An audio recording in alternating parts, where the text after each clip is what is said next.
If you ask yourself the right questions, you'll always start to find what's not working, and then you can double down on that. I think the majority of people are happy with mediocrity. And it's like by highlighting your inefficiencies, it almost highlights theirs. If you don't have a strategy for goals, you have a dream. Well, what am I not doing? What do I need to start doing? If it's something that's going to improve my life, that's what motivates me to set a goal. It's about making progress and not being attached to the achievement, but being attached to the end result. Your goals should scare you a little bit.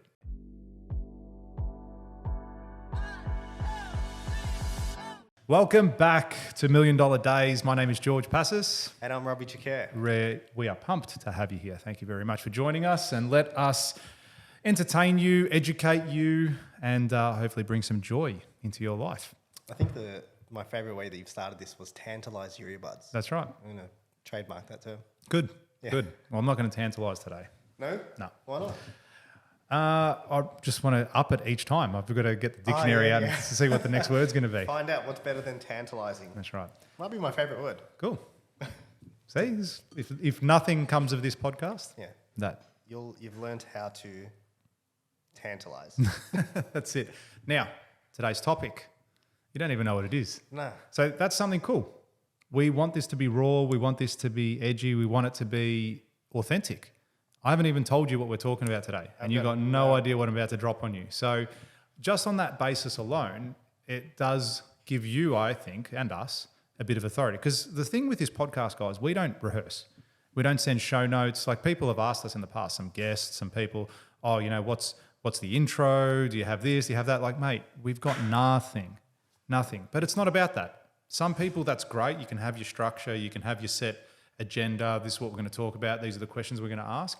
And it's fine to a degree. But I feel that the authenticity that we bring to this podcast is our greatest strength.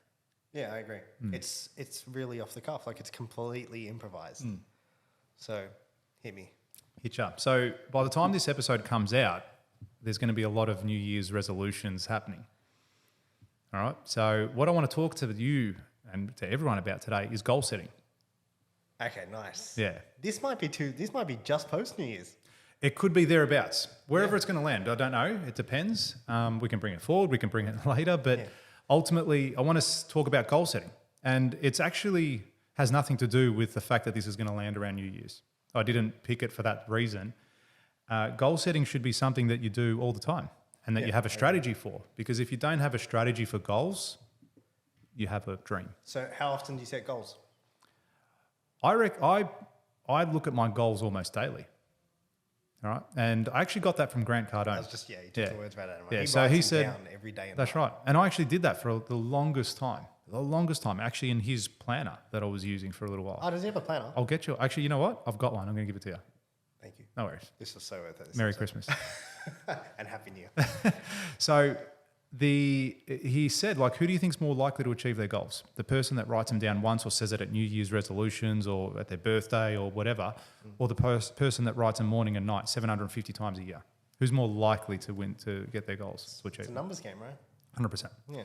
So, okay, seeing as I've put the topic out there, how do you go about setting goals, writing goals, achieving goals? Yeah, that's a great question. So, well, actually, we both did a similar program together, and since doing that, I've had the habit of doing quarterly goals. But I do review every year what I want to achieve. Like, have you ever been to lockdown?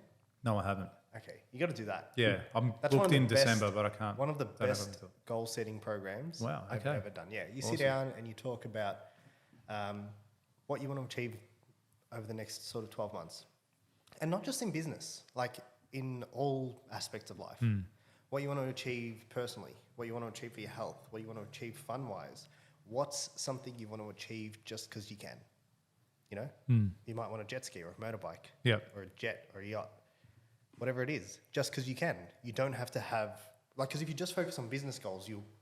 revenue, this, that, team size, and you'll focus on all that, which is good, but it's also good to make sure you focus on other things. And then I use the quarterly approach to break it down. So I assess it yearly and then break it down into quarters and then make sure you're hitting your targets every 90 days. You know what I mean? Yeah, you've got something to measure it against. Yeah, because then if you don't, you're like, okay, cool. Well, if the first quarter's over and I haven't done what I've planned to or estimated that is going to work to allow me to get to where I want to be in 12 months, well, then I either need to move my amount of effort that I'm putting in or move the goal. One's got to move, but to quote GC again, Grant Cardone, never move the goal, always increase the action. Yeah. You know what I mean? So, okay, cool. You're 90 days in. You've worked out that you're not going to get to where you want to go. Well, what am I not doing?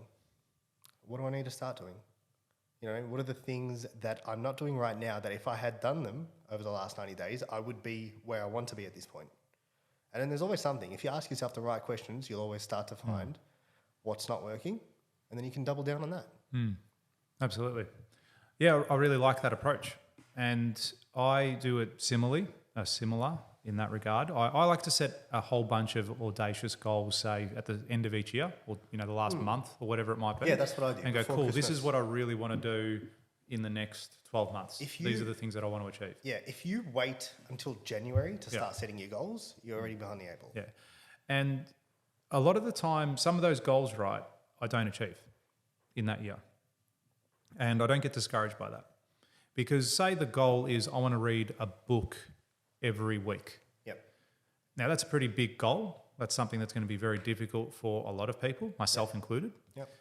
Now, say I go out there and I read 40 books in the year.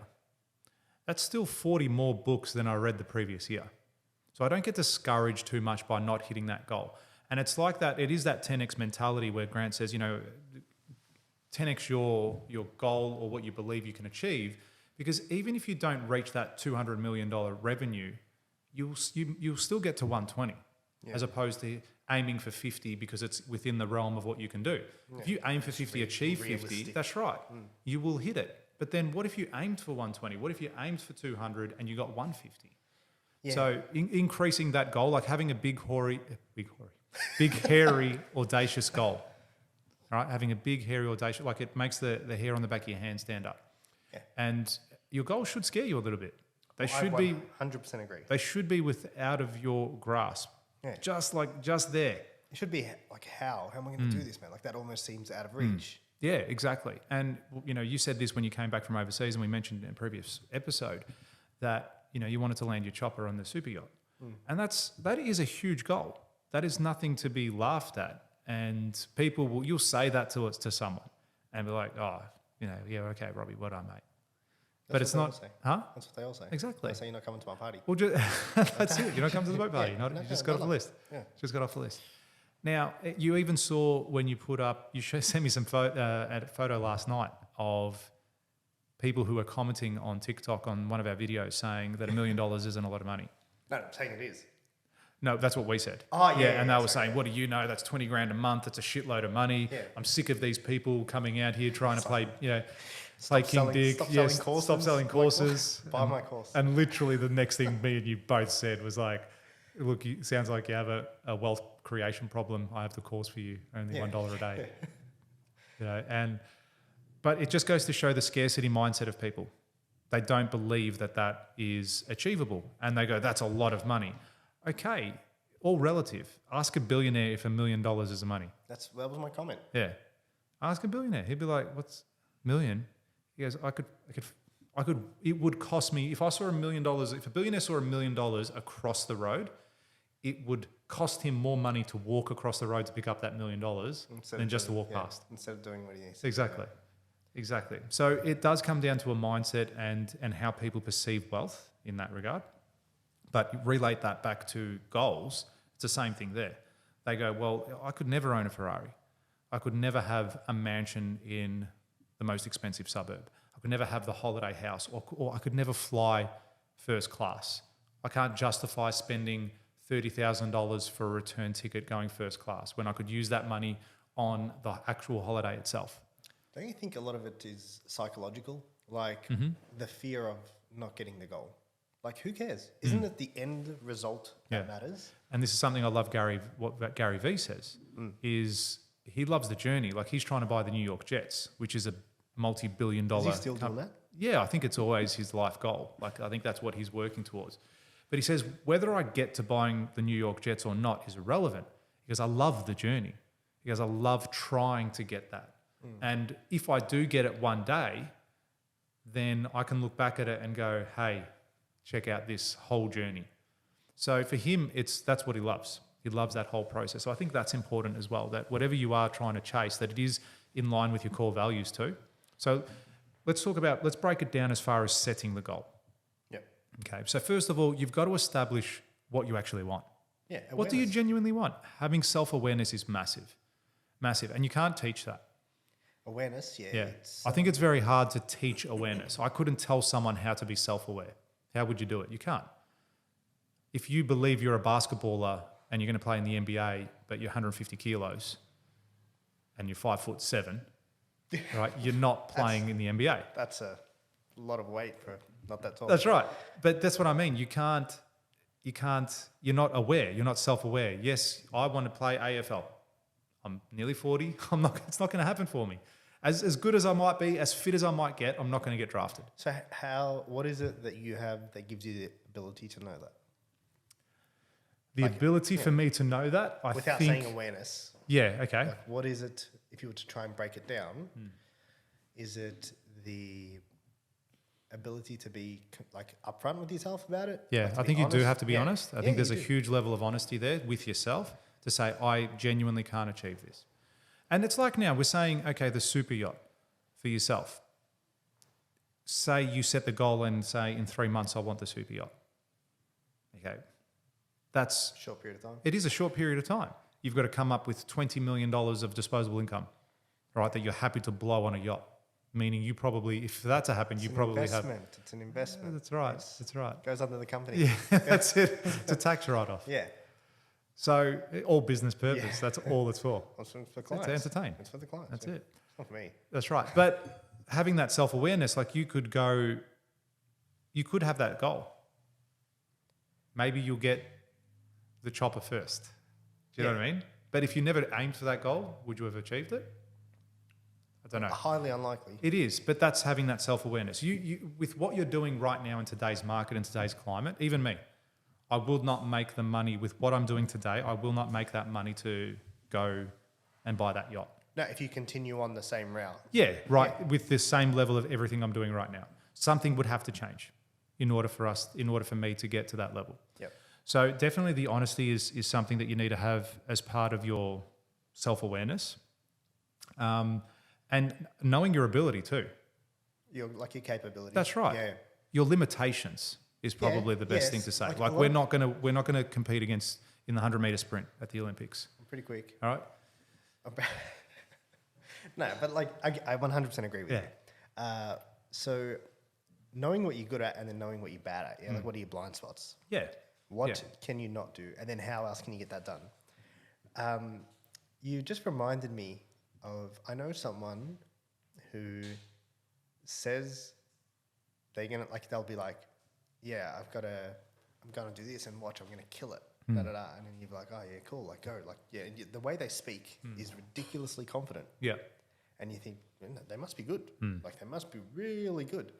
And then you go and you watch them at their thing and then you're like, you suck, dude. Like you are so bad. Like they might say, I'm going to go drop 50 in this game of basketball. And then you're like, okay, cool. And then you go watch them and like they can't even shoot. And then you're like, how did you think you were going to drop 50? You know what I mean? And it's like a complete lack of self-awareness, a complete lack of understanding who you are and probably failing to confront yourself about it. Absolutely. Yeah, absolutely. And people like that end up getting nowhere. And they'll probably also get discouraged as well and won't achieve the goals that they're trying to do because they'll get, okay, cool, I'm going to drop 50 now today in this game. Don't do it. And then next time they don't play. So what is that person... Maybe they're delusional. Maybe, yeah. It could be that too. They think they're better than what they really are. And that is a level of delusion. So that's why coaches and honestly good friends are sort of... What did I say to you the other day? Yeah. When we were walking back, you're like, I can't believe you had a donut for breakfast. Yeah. I said, it's all good. That's it. And then you said, what did you say? I said, if I'm getting fat, you'll tell me. Absolutely. Yeah. And you said, yeah, I would. I said, yes, I expect you to. Yeah. Because if you didn't tell me and I got fat, well, that's pretty shit on your behalf. Yeah. Like, you're not a good mate. That's right. I care for you. I'll have the hard conversation with you because I care. You told me you're going to have the hard conversation with someone. Did you have it? You don't remember who you are? No, I don't remember who it was. I won't say it.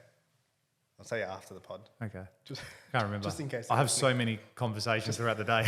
They're all hard these days, so I kind of lose tracks It was the same, with it all. same topic. On that, I can't remember still. Oh, no, I didn't. How funny. No, I didn't. But I haven't seen him, so I haven't gone out of my way to see him either. Yeah, fair enough. So how funny. Yeah, but exactly that. If you genuinely care for someone, why wouldn't you tell them, hey, mate, you got to look after your health. You're starting to get fat. Because it's unhealthy. And if you continue down this path, it's going to cause health issues. And I'm telling you this because I care, not because I'm vain and I only want to hang around beautiful, fit people. It's because I genuinely care about you. And this can be from a substance abuse, drinking too much alcohol. Yeah, anything. Okay, whatever it might be. Hey, man, even chill. just You're smoking too much. Not living up to what they know you could live to. Yeah. You know what I mean? Like, Yeah. it doesn't even have to be anything that's detrimental to them. It might be just them lacking in an area where they can do better. And they're getting by okay. Like, it might be your mate who's working that corporate job who you know could go and crush it in the business world. Yeah. But he's doing a corporate job where he gets to finish at 4:30 and he's got the finishes early on golden Fridays. handcuffs, Yeah, maybe. he's got the golden handcuffs because he's earning 180K a year. And he drives a nice car and he looks happy. But is he really? Yeah. You know what I mean? Exactly. But I think people like that are pretty rare too. Don't you? Be honest and upfront. Yeah. This is coming back to like having that inner circle of people that you know and trust that will tell you to if you're stepping out of line. I think the majority of people are happy with mediocrity. And it's like by highlighting your inefficiencies, it almost highlights theirs and how they've given up on their dreams. Because maybe your mate, if you're fat and overweight and unhealthy, and then you go to your mate, oi, you're fat and overweight and unhealthy. It's like, buddy, look in the mirror. Do you know what I mean? Have you seen that Tom Segura thing? Where he's like, look at this fat fucker. And he's like, you're fatter than him. I haven't seen that one. No. So funny. Yeah. Yeah, but I agree. I think they all go hand in hand. Even with your goal setting, yeah? Like to go back full circle, if you're hanging around the right people and you all of a sudden, if everyone's got big goals, you don't feel comfortable to say, my goal is to lose 3 kilos this year when everyone's ripped and you're fat. Do you know what I mean? Or, my goal is to make 100K and everyone's making $1 million. Yeah. Like, you are forced to lift what you're doing by hanging around the right people. That's right. With goals especially. But the biggest thing I don't agree with goals is people who say aim for something you can reach. Yeah. Oh, just so you can get the achievement. Yeah, like so that you get the achievement. Because like you said about what GC says, and there's also a famous thing by Elon Musk who says, if you have a 10-year goal, ask yourself how you can do it in 6 months. Yeah. You're most likely going to fail, but the reality is you'll be a lot further in 6 months than what you would be had you aimed to get it done in 10 years. You know what I mean? Couldn't agree more. It's about making progress and not being attached to the achievement, but being attached to the end result. You know what I mean? And understanding that, okay, I did what I had to do here and it got me to where I want to go. I moved along quicker because I was willing to accept what failure, I guess. Yeah. You know what I mean? Yeah, absolutely. But, yeah, because I aimed for that. I had the big, hairy, audacious goal. Yeah. BHAG, whatever they call it. Yeah, that's right. BHAG. Yeah. And I completely agree with that. But what I also like, and I heard someone say it was Brad Lee, I think, and he was saying that it's also good to get some wins on the board. So your goals can be broken down. GC says the same thing. Yeah. It's like the quick wins. That's right. Get the quick wins in the morning. Yeah. Okay. You get up and you have your cold showers. Yeah. Or maybe your ice bath. Like that's a goal. Like you got up, I'm going to set my little goal and I achieved it. So you got a big tick at the start of the day that you've done that little thing. We're going to go to the gym. Big tick at the start of the day. Going to make that phone call. Big tick. So all of a sudden you've stacked up before 9 o'clock, 10 little wins. And you can then start chipping away at your other ones, at your bigger goals, at your other tasks throughout the day. And you're going to have that winning mindset. Whereas when you wake up this morning, your goal is to do 1,000 push-ups, right? It's going to be a very difficult slog. You're not going to get those wins. You might do 100 in the morning. And you're like, shit, I'm busy. I can't do this. And then you get to 8 o'clock and you still got to do 900. So having little wins, I think, is important too. I agree. I think GC says the same thing as well. He's like, you need those little wins to keep the momentum going at the start. But then, I'm a big Alex Hormozy fan, and he says the opposite. Yeah. He says the person who gets up and has a 2-hour morning routine and the person who gets up and starts working straight away, the person who gets up and starts working straight away gets more done. Yep. You know what I mean? He says, what does he say? People go out there in the world, get rich, don't know what to do with their time, create a weird morning routine, and then tell everyone they got rich because of the morning routine. Yeah. When that's not the case. You get rich for doing the work. Whether you have the morning routine or not, Yep. it's the result that matters. You do the work, whether you drink the night before, whether you smoke, whatever you do in life, if you do the work, that's what matters. It's all about doing the work to get the result. Yep. But obviously, doing the right things helps you be in the right mindset. That's it. Make sure you got the right habits, you know? Yeah. So to come back to where we started, so being in line with your values as far as what you want and understanding what you really do want to achieve, that'd be the very first step of getting a goal sorted. The next thing is writing down that goal, going, okay, this is what I want to do, and understanding it, then breaking that goal down. So I would break that particular goal. So you might have 10 goals for the year, 20 goals for the year, whatever you want to do. What do you normally How are you set? going to do it? How many do you normally set Anywhere between 12, 15, something like that. for the year? Yeah, generally, but I don't limit it. If I want to do more, I'll do more. If I want to do less, if I want to have 3, I'll have 3. What's been the, I guess the not ideal, but what have you found works best in the sense? I generally find when I'm doing my goals, if it's something that's going to improve my life, that's what motivates me to set a goal. And it's not just improve it materialistically, it's improve me as a person. So by achieving that, I'll be a better person. By achieving that, those around me will be better.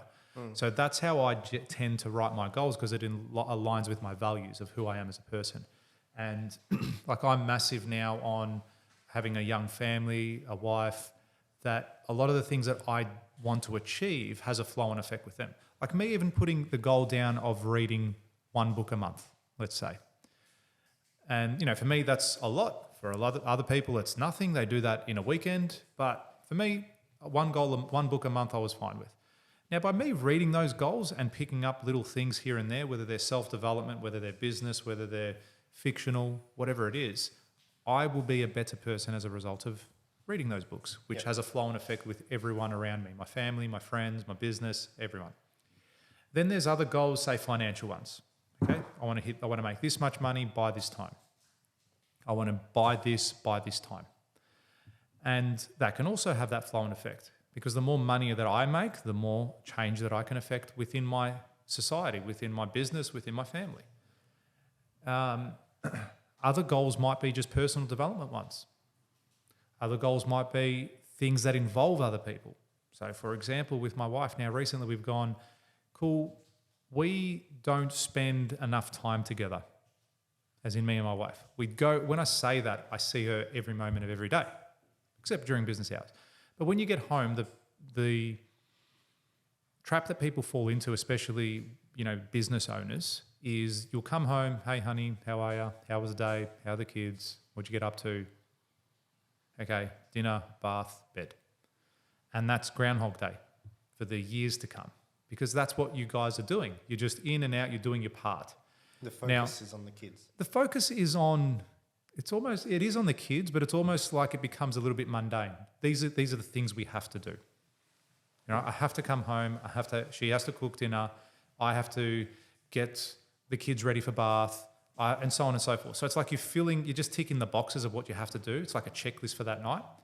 And what can often happen is you find yourself in that repetitive state where you kind of lose a bit of that spark, let's say, in the sense that you stop dating. And we identified that. You become friends. Well, not so much that. No, not so much that. It's just, I think even with friends, this isn't just a relationship. This could be with me and you in business. We come to the office every day, we talk shit. We're like, hey, what are you doing here? I'm doing this. Okay, cool. So we go off to our separate things. Like it becomes, becomes... Kind of autopilot, right? It's autopilot, that's right. And I think a lot of people, I've had this conversation with 2 people today. I was coaching and mentoring them today in one of their sessions, and I had this conversation because they both had young families. I said, listen to me, make sure you're spending the time. We're coming up to holidays now. In construction, you're going to have 3-4 weeks off. Like spend that time, reconnect with your family. It's not just the wife, it's the kids too. Hey, do you know what question I hate? Hey, how was school today? What do your kids say to that? I can tell you what they say. Like as in asking a child, how was school today? What do they say? Yeah, I don't remember. They don't remember. Yeah, every kid says, I used to say that. How was good? Or they'll say, yeah, it was good. Like, it is the laziest fucking question you could possibly ask your child. And if you're doing that, stop it. Genuinely ask them. If you genuinely care about your child, which everyone does, I would like to think so, you do. Yeah, if you didn't, you should have questioned that before having kids, if you don't like kids. But why don't you ask them something more meaningful? What do you ask them? What I ask them? I walk in, I go, what was the favourite part of your day today? So now I'm not asking them how was school, because I know I'm going to get good, shit. Like it's going to be an auto response. What was the favourite part of your day today? What was the thing that made you happiest, or made you smile, or made you excited? And then I've noticed the change in them. They actually stop and think. And then they give me a genuine answer. Yeah, that's and my daughter will come back and she says, I was playing hide and seek with Kiva, and I did this, and then she did that, and then we couldn't stop laughing. And my son, I go, what was your favourite part? I kicked the footy further than I've ever kicked one before. Or I kicked it and I got it in the basketball ring. Everyone couldn't believe it. It was great. Whereas if I asked him how was school, he'd be like, yeah, it was all right. It was good. And then he'll just keep on his iPad, or he'll go outside, or whatever it's going to be. So take that further then. For those of you that are in a relationship and running a business at the same time, it can be so stressful. It can be so consuming. There's so much going on at every given moment. Even when you get home, it's hard to switch off. But your partner doesn't deserve that. Have that conversation with them. Be creative. Hey, let's sit down and talk about our goals. Let's talk about our feelings. Let's go on. Let's talk about, the holidays we're going to go on. So having a set time each week where you guys talk goals, where you talk family, you talk relationship, you talk everything that you need to talk, and you connect on a deeper level, not just going home and going through the motions. Bath, lunch, dinner, shower, bed. Because then you just become that zombie. And so tracking back a bit, the thing that me and my wife were talking about, we're going to start doing that, but also incorporating like a date night. Because one thing that a lot of people get into when they get married is they stop dating each other. And like, why did you stop? Like, why? That's what you did to try and win that person over, was to go on dates, was to get to spend time with them. Now that you're married, you stop that. So we're going to start incorporating that, because I work on every element of my life. That's what I've been doing specifically for the last 3 years, let's say. I've been working focused on my business. Had a hard time during COVID, so I'm focused on fixing that. Tick. I saw I needed some more growth in personal development, leadership, values, a whole bunch of things. Focused on training on that to make myself better. Saw my health was declining as far as just not being in the best shape of my life, or being as physically active as I was. Worked on that. Tick. So then why not take that further? I go, I want excellence in all elements of my life. It's not just business, not just my personal, but my family. So I want my kids to be great. Cool. We're going to do this. We're going to practice gratitude. We're going to ask them different questions. We're going to engage with them. We're going to have dinner as a family around a table. And then my wife. I want the best relationship. I don't want just one that's mundane, mediocre, going through the motions. So we need to work on that. And that's where people lack. They don't put in the work and they don't get the result. And that comes back to your goals. What do you want? Awareness. I want that amazing relationship with her. If I want an amazing relationship with her, getting married to her 10 years ago is not enough. You have to work on it. That's the start. But people do that with every goal. Well, they do it with the business. Yeah, they start their business and they go, cool. I opened the business. That's right. It, I'm the founder.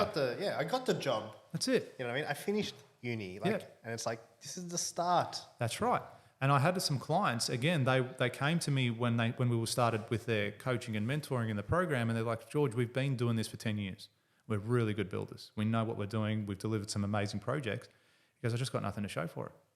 He goes, yeah, we've made some we've made wages, we bought a few cars, got a house, but we don't have that, that generational wealth that we were trying to build. We feel that every project we do, we just finish. And it's like, next, what's next? It's next, but it's also like we haven't achieved greatness on it from a financial point of view. And he goes, I feel like that's been the case for 10 years. Now, these guys that I'm talking about at my last immersion, I gave them an award because they'd come so far in the short amount of time that now one of them is working part-time in the business to build his home for 6 months of the year. And then the other one is in the business full-time, but he's like, I've got nothing to do at the moment because everything's been given out to everyone else. And he goes, I'm sort of just rocking up. Now, for them to have had that huge shift in the way they're managing their business and the goals that they've set has been phenomenal. But they've put in the work. They wanted more. They seeked out a mentor. They seeked out someone that had that experience that was going to drive them to the next level. But they had to put in the work. And that is the final part of goals, is what I think. So the first one is establishing that what's important to you. Getting clear on what you want. Getting clear, getting in line with your values. The second stage is actually developing those goals. And then the third one, breaking it down to achieve those goals and putting in the fucking work. Two things. One, you spoke briefly about the different areas because you said improves your life holistically, right? Yep. What are the areas? Like what other areas? Yeah. What are the areas you focus on? What areas would I focus on when setting so a goal? Business would be one. Oh, absolutely. So I'd say business for sure. Yeah. Because that's what most of the people in this podcast are doing, and most people have. So that's definitely one. The second one. Just on that as well, you should always aim to make more money the next year. Yep. Always. Like, why would you make 100K for 10 years? Why would you not? Inflation happens. Your 100K is not 100K the next year. Why would you not aim to make 110 and then 120 and 130 and $1 million and 2 million and 5 million? Or make 100, but improve your profit margin. Yeah, which means you make more money. Which means you make more money. Yeah, you should aim to have more money in your pocket every single year. 100%. That was something that I never thought about until I got taught it. And then I was like, oh yeah, like what people you don't teach you that. Yeah. They don't teach you to aim to make more money because we're taught to be employees and accept your salary for 7 years. Yeah, exactly. Yeah. Exactly. But that's the rat race that we're sold and that we want to be bought into, or that we're sold into, sorry. Yeah. And people buy into it because that's how it's done. So business, definitely your own life. So I value my life at number one, always. Yeah, but that's very elaborate. What I mean by that is if I am not at my best, if I'm not achieving the things that I need to achieve, then I can't help anyone else. So how do you know when you're at your best? I don't think I ever will be. No, but you I will achieve a high level of excellence, but I don't think I'll be at my best because I'll always be like, I can do better. Yeah, but how do you know you're at your best for today? Very good question. I mean, if you can go to sleep at night going, okay, I did everything that I needed, that I did everything in my power to achieve what I wanted to achieve today, then I think you can say, yep, I've worked to my best. Yeah. But you also need to remind yourself of that throughout the day too, because it's really hard to operate at 1,000% all day. It's actually not going to happen. People will tell you, I can work nonstop and I can do 30,000 push-ups whilst I'm on the phone and all this sort of stuff. It's like, no. Okay, you're going to have times where you're just going to be less effective. It's as simple as that. But not beating yourself up over it either. But if you set out your task for the day, hey, these are the things I want to achieve, you achieve all those. Like, how good does it feel at the end of a day when you've done heaps of work and you feel like you've accomplished lots? Yeah. It feels amazing. Progress is happiness. Yeah, absolutely. When you feel like you've progressed. Absolutely. Yeah. Absolutely. So it's going to be a habit as well, something like that. You've got to really work on it. You've got to be disciplined. Discipline's massive too. If you say you're going to do something, like go out there and do it. Yeah. I've made it my goal to be in the best shape of my life by the time I'm 40. So I'm training like that. I'm now going to the gym regularly. I'm doing 10,000 steps, or my PT goes, you've got to do 10,000 steps a day, at least. Last night I had 8,000 when everyone went to bed. I'm like, cool, grabbed the dog, went for a walk around the block and got another 3. So now I'm averaging even more than 10. I'm doing 12-ish, say. But if you want these things, you've got to put in the work. You've got to be disciplined, because it was so easy for me to sit on the couch and watch TV or go and get I worked out today. I deserve this piece of ice cream. Give yourself That's it. Easy out. That's it. So being disciplined is going to be a really big part of you achieving your goals. How much do you want it? But that's why if it comes in line with your values and how you are as a person, it won't be as difficult to work on them.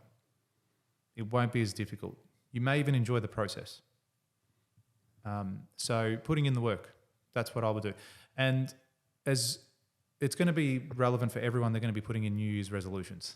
All right, this year I'm going to stop smoking. This year I'm going to lose weight. This year I'm going to get that new job. I'm going to buy that car. And the thing why New Year's resolutions always fail is because it's that short-term motivation and thinking.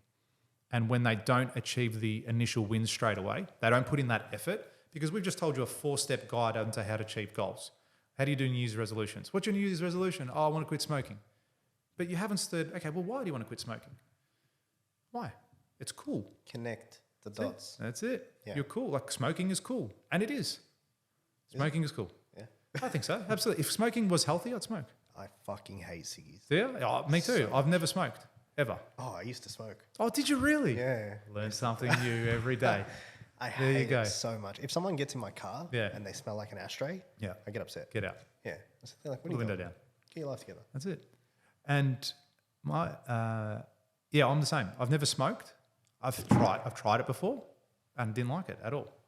But I see it like as such a waste. Like when I see someone smoking, I'm like, man, what are you doing? This is before it was, when it was more socially accepted to smoke. I truly believe, and this can upset some people, but I truly believe that if you, today, 2023, I won't say today, 2023, if you smoke ciggies or vapes, even vapes, I hate vapes.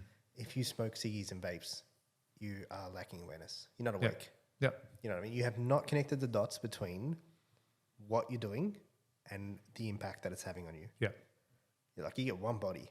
That's it. Like, seriously. That's it. And you're sitting there sipping this chemical that's electrically heated. Yeah.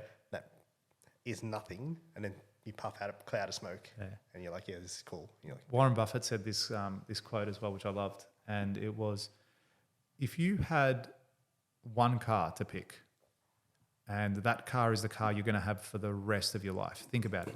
Because I'm going to give you it right now. I'm going to buy you that car. But the deal is this car that you're going to get is going to be the only car you can ever drive ever again. How are you going to treat that car?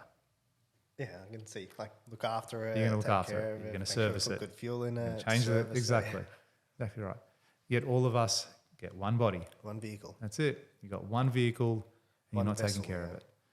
You're stuffing shit up your nose, you're putting things in your lungs, you're not going to sleep enough, you're living on the edge, it's going to catch up. So when people say they as a New Year's resolution, I want to stop smoking, well, let's connect the dots, as you said. Yeah, Why do I I want to think stop? that's the key. I want to do it because I want to run a marathon. Yeah. Or I want to do it because I know there's serious health implications. I want to be healthy. That's a value of mine, being healthy. Well, cool, I need to quit smoking. So they align. All right. Why do you want to quit smoking? Well, it's going to be beneficial for me and for my family. I don't want my kids to see me growing up as smoking. My uncle died of lung cancer. Okay, connecting that value with everything all the way. And then put in the work.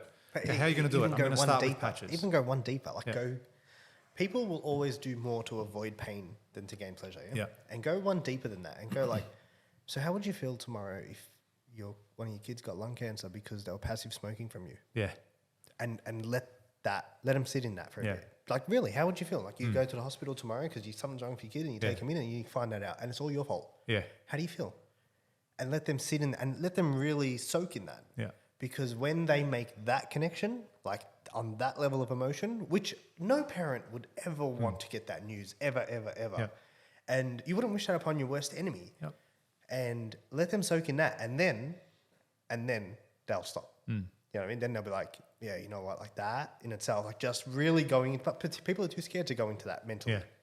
Because go into that for a bit. Go there when that happens. And then you'll come back and you'll be like, holy fuck, like I've got the chance to prevent that from and I'm not doing it because I want this stupid stick of tobacco. Yeah. Come on, and connect the dots. It's also even yourself though. Like what if it was you in there? You go, hey, I'm short of breath. And you go in there and you got lung cancer. Yeah, but usually people will do more for those they love than they'll do for themselves. And that's why I try and say when I'm doing events and speaking to people, I go, there's the 3 most important things in life. The first thing is you. You are number one. There is nothing else that is more important than yourself. You need to love yourself more than anything else. You need to look after yourself more than anything else. Because if you are not at your best, if you are no good, if you're healthy, if you're dying, if you're terminally ill, you cannot help anyone. Yeah. Most people say, oh, my family's the most important thing. It's not. You are the most important thing. Start treating it that way. Because when you look after yourself, then you can look after your family. So family, number 2. If the people that are most close to you in your life, the 10 closest people, 20 closest people, whatever it is, if they are happy and healthy, then you're a lucky person, but also that's the most important thing. You put up that thing the other day about a healthy man has 1,000 wishes, and a sick man has one. Yeah. You know what I mean? So true. Bringing it back to foundations. Right? Yeah. And then the third most important thing I had was money. And people have a bad relationship with money, as we just spoke about before. Having that mindset, oh, money's the root of all evil. Money doesn't grow on trees. Penny saved is a penny. And yeah. What else is there? There's so many. There's so many. But where do you get these sayings from? How come you know all those sayings? And everyone listening, you probably have heard those 100 times, 1,000 times. You got those beliefs from people that you've grown up around. Parents, teachers, friends, uncles, aunties. All these people would have, put that dollar away, go and save your money. Yeah. Because it's precious. And these are beliefs that you guys have obtained. Oh, money doesn't make you happy. Like, money is plastic. It's a piece of paper. It doesn't make you sad. Exactly. It's just it's useless.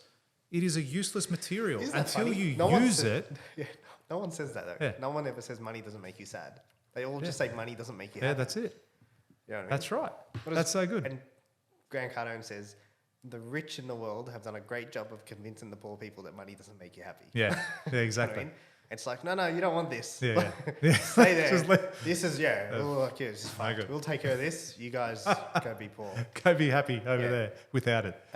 But it's the things that money can achieve. All right. So I tell you what, if your loved one is sick, don't you want a lot of fucking money to get them the best hospital, the best doctor, the 100%. Best fucking limousine to the hospital? Of course you do. Limousine to the hospital. Whatever. Not an Amber. That's it. Not an Amber, no. Limousine Amber. That's it. But, okay, your kids' education. Don't you want to send them to the best schools? Don't you want to have that money there? Money is a tool. Money is something to be used to create happiness, to generate that happiness. Yes, it does. Of course it can. When you use it, it can make you happy. The things it can do can make you happy. Can provide your education, provide your health, give you the best food, right? Don't go to the aisle that says, if you want to buy free-range eggs or whatever, or organic vegetables that are hand-grown from the farmer's market. They're going to be more expensive. Yeah, but they're better for you. They're better for you. There's no chemicals on them. So, but you have to pay for that. Now, you want to live in a nice suburb. You've got to pay for it. You got to put food on the table, a roof on your head, drive a nice car. All of these things cost money. So money is one of the third most important things in life. See, there is also, most people, when they think about that sort of stuff, they think, there's a cost to that, and you know what I mean? But what they can't see is the cost of, this is the intangible things in life hurt us the most. Yeah. Because we can't actually see them. Like, there's this great, who did it? Someone put up $1 million, they drop $1 million on a flip chart. And then they say, how much did you earn? And he asks a lady, and she says, I earned 50,000 this year. And he goes, okay, so 50,000 minus $1 million, that's 950. So you are costing yourself $950,000 every year for not learning how to make $1 million. You know what I mean? And he actually, because people don't make that connection. Yeah. They're like, oh no, I just don't. But it's because you're lacking skills. Yeah. If you learn the right skills to take you to the next level, you can make that $1 million. But we don't make the mental connection with what we can't see. You know what I mean? Whereas on the other side, the nice cars, the nice school, we think that comes at a cost, but we can't see what it's costing us to not learn and grow and set goals and become better. Does that make sense? Absolutely it does. One more thing I want to touch on as well, I'd want to add to your 3 steps that you just went through. And I think rewarding yourself. Oh, 100%. I'm so glad you touched on that. So glad. I actually forgot about that. But what do you do? Okay, I know you already know the answer. That's why I'm asking it to you. What do most people do once they've achieved a goal? They set another one. They set another one. That's it. So they go from, I've got this goal. Cool, I need to now go bigger and better. And what's the problem with that? You'll just never stop. That's it. You're always in that stressful state. You're always in that constant field of battle of trying to do more, trying to get more. What's next? It never ends. So what should they be doing? They should reward themselves. Every single time. Every single time, no matter how. It's one of the biggest things we do with our coaching clients, right? Like we walk them through, usually first session, and they think they're going to get all these mad tools, and it's like, sit down and make yourself a list of rewards. Yeah. I'm like, what do you mean? It's like, make yourself a list of rewards. What do you like? I don't care why. What do you like? You don't even have to share it. Just what do you like? Have a arsenal, like a tool belt of things that you can go back to and say, okay, cool, I did that thing. I'm going to get that massage. I completed this task. I'm going to eat that chocolate. Yep. I ate healthy for a week. I'm going to have my cheat meal on the weekend. I went for the run. I'm going to meditate for a week. Or whatever it is, whatever you like. Yeah. And it should also be relative. Don't go for a walk and then say, I'm going to Disneyland. Yeah. That's it. Yeah, it's got to be relative to the size of the task carried out. That's if you ticked off a large revenue goal over a 12-month period, go have that holiday. That's it. Maybe that's what it means, because you've worked so hard for a period of time and you go, cool, if I get this job across the line, I'm going to reward myself with 3 weeks off. You know what? 2 weeks off. You know what actually reminded me of that? So today I was telling you before, we had all the quarterly catch-ups with everyone in our team. Yep. And I went through and I've created a form where I've requested rewards from every single team member.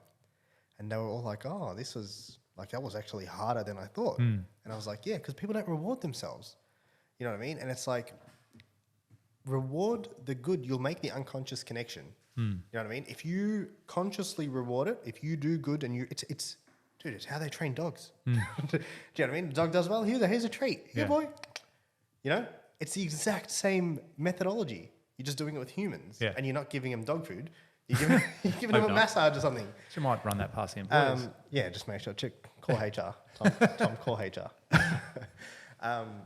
Yeah, it's about making that mental connection. You know what I mean? And if you make the connection and you make it consciously, then unconsciously your subconscious or unconscious mind will start to say, okay, cool, I need to now start doing those things, because when I do those things, we get the stuff we like. Yeah.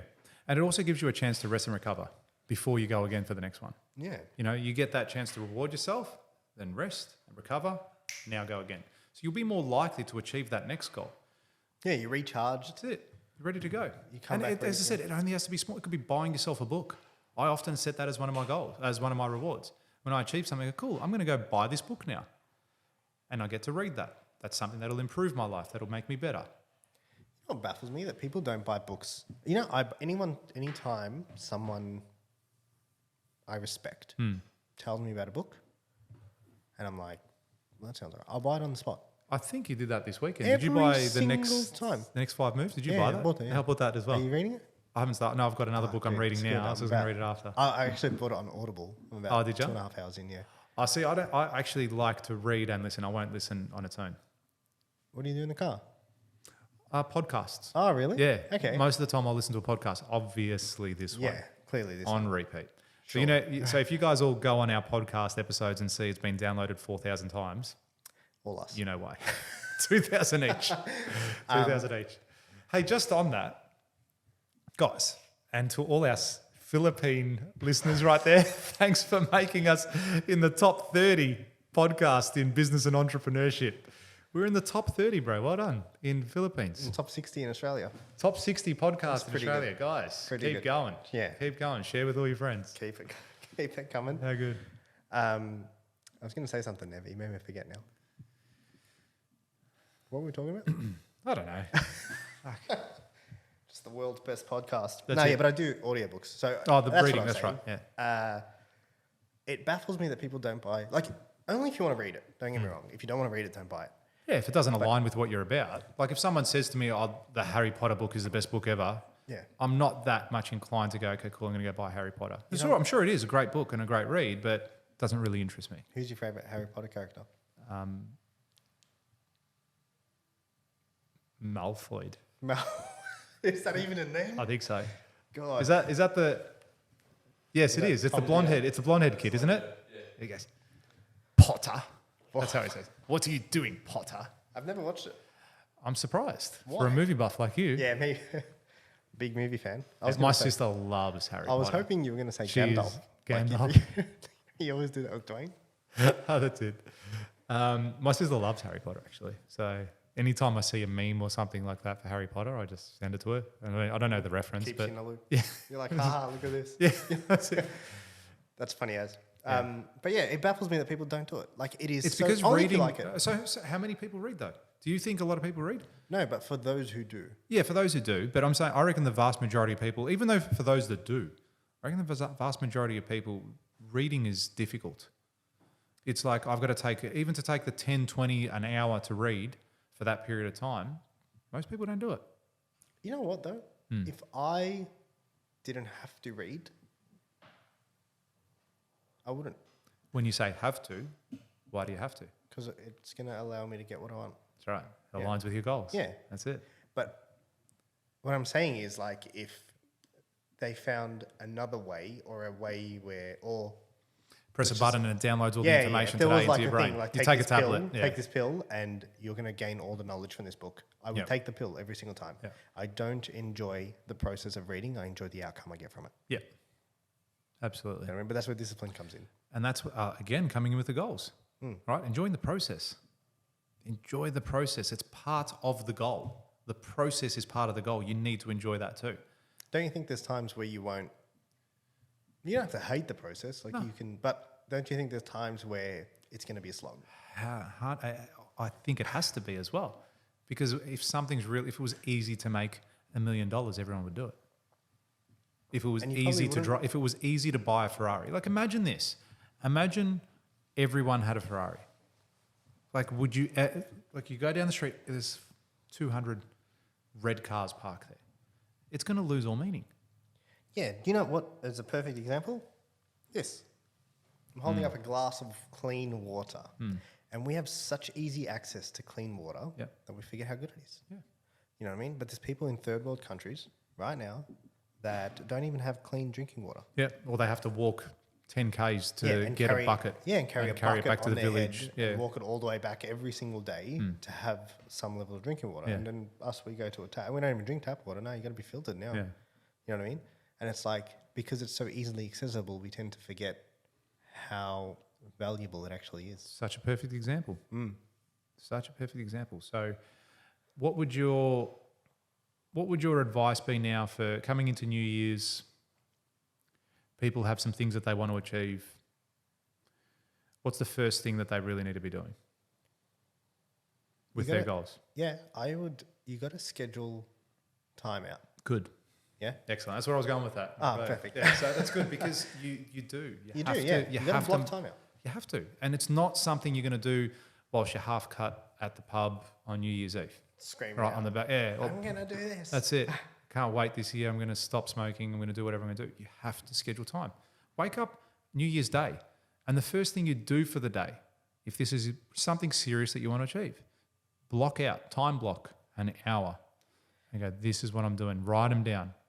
On New Year's Day? Whatever. It doesn't matter. Just pick a day. You know, here's another way of looking at it, right? Like, people who achieve the greater things in life tend to be extremists in some particular area. Yep. Like, they tend to do more than most. Yep. What if you started the week before? What if you started on Christmas? Do you know what I mean? You'd be a week ahead of everyone. I had this same conversation today with people. And we got an event coming up now next week. And it's that same concept that we're going to be talking about. I'm like, whilst everyone in the construction industry now is focused on finishing projects, they're like, I've got to get this job handed over before Christmas. I have to get to this level before Christmas. I have to finish this element of the build, order this package, so on and so forth before Christmas because the world's going to end.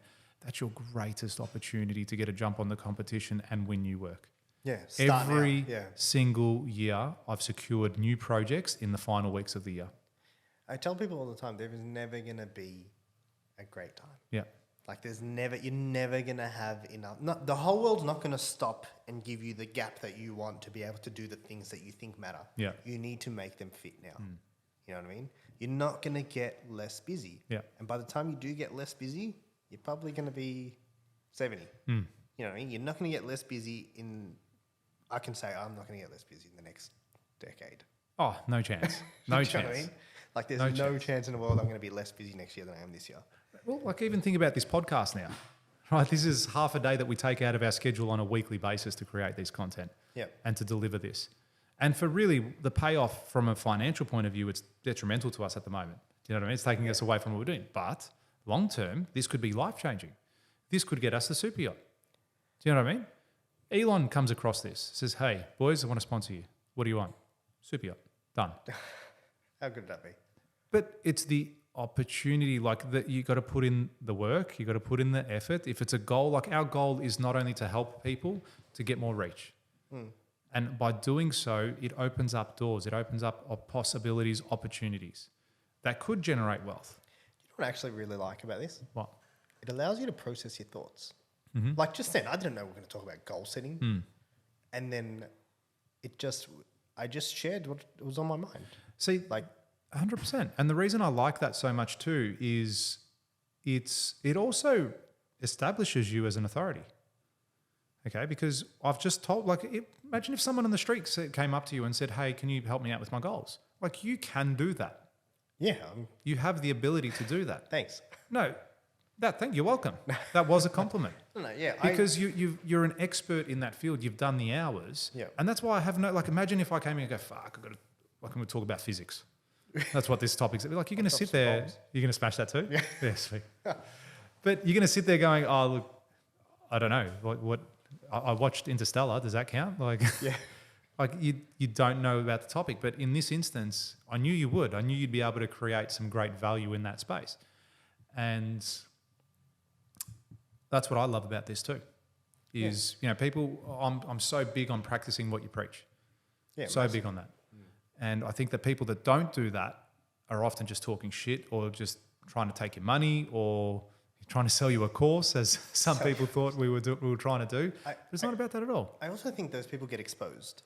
Absolutely. Like if you come and you teach me all this stuff Yeah. about, let's say money, because you were talking about money before, and you come and you teach me all this stuff about money, and then I find out that you're broke. Like everything you just taught, it might be right. Yeah. But everything you just told me goes down the drain. You've just lost all credibility. Yeah. Because if, you know what I mean? Because the instant thought is, well, if this really worked, why aren't you doing it? Yeah. And whether the information is right or wrong is irrelevant. It's the mental connection you make on the spot because of how you now connect with that person. This is where I have an issue with financial planners. Because they're not that wealth. If I'm going to get a financial planner to come in and sort my shit out, it's got to be worth more than you better be rocking up in a fucking Lambo. Yeah. Seriously. What? Like if you rock up in a car that's of lesser value to mine or 30 years old or... Financial planners should have their net worth tattooed on their forehead. Absolutely. And say, hey, this is what I'm worth. This is how I built it. Do you want me to help you? That's it. Your business card should just be a number. Yeah. That's it. I'm just saying, do you have a business card? Yeah, absolutely. Here it is. Like imagine they come and they're like, hey, look, here. This is my... That's it. Show the bank account. Boom. This is my bank account. This is my super account. This is my investment account. Whatever it is. This is how many properties I've got. This is my rental income per annum. This is my... You know what I mean? Show us what you're doing. That's right. Because if you're not doing it for you, how the fuck can you do it for me? And this is another... Well, now that we're on this topic, I had this same problem with a marketing company I employed years ago. They go, oh, you should run this ad. You should do this. You should do that. I'm like, okay, I've never seen one of your ads. Yeah, that's what I was thinking. What the fuck are you doing? Is that how you're telling me to spend $30,000 with you when you don't run ads? Yeah. Like practice what you preach. It's hypocritical, yeah. Absolutely. It's like if you can't do this for yourself, how are you going to do it for us? That's it. Because if I came across you on an ad, I'd be like, all right, motherfucker knows what they're talking about. But you don't. You're not doing that. You can't tell me, hey, run the ads, do this, do that when you're not doing it yourself. I 100% agree. On that bombshell, hey? On that bombshell. That's a whole topic in itself. It is. We love this, don't we? We're so excited whenever we're doing podcasts. It's just we're messaging flat stick in between the episodes and it's just getting everything it is. As excited as we are for it, we still have to schedule the time though. Yeah. Otherwise it won't fucking happen. Oh, without a doubt. Without a doubt. Oh, I'm so busy right now. I'm so busy. Like there is so much that I've got going on, but I still schedule the time for this. Aren't you glad we get to do this? Yeah, I get to. I get to do this. And look, part of what we do here is we don't sell anything. I don't want to sell anything at the moment. Maybe one day I will in the future, but I want to give exceptional value to everyone that listens. I want everyone to walk away from this and go, you know what, that was great to listen to two mates talking shit, providing value, giving advice, and things that can genuinely help you in your business and your life. The only thing I do ask for anyone listening to this podcast right now is hit that follow button. Help us out, because the more people that follow us and engage in this podcast and engage in the content, it actually helps us reach more people. It helps us connect with more people and affect them in a positive way. That's genuinely what I care about. I want to help people and make sure that they get the most out of this podcast, our journey, and something that they can implement in their life. So if you can hit that like and follow button, that would be amazing and help us share our journey. Every button. Every button, whatever button, on every platform. Also, yeah, every button, every platform. Leave a review. That'd be cool. Tell us if it sucks. Tell us that these guys are a joke. Do we have any reviews? Do we have any reviews? No idea. I don't know. I should probably go on there and give myself. Can you do it yourself? Yeah, of course. Can you review yourself? Yeah. Could I go on this podcast right now? Surely I could, because I definitely can. Yeah. I definitely can. I'm going to do that. What was I Because gonna say? why shouldn't you be your biggest fan? I agree. And should be your biggest fan. Tell us what if there's anything you'd like us to cover off on as well. Mm. If there's something you'd like to hear, if there's a topic you'd like to hear us discuss or hear our opinions on, let us know. Drop it in a comment. Drop it in if you're watching this on YouTube. Drop it in the comments on YouTube. I don't know. Can you leave comments on Spotify? I don't think so. Don't think so. Don't think so. Send us a message. Send us a message. We're everywhere. Every platform. Every platform, all day, every day. All day, every day. Except when I'm with my kids and family. Yeah. Because we're focused. We're focused on that. On goal setting. On goal setting. Absolutely. Is that for full circle? Thank you very much, guys. Tune in next episode. Look forward to seeing you there. Thanks, guys.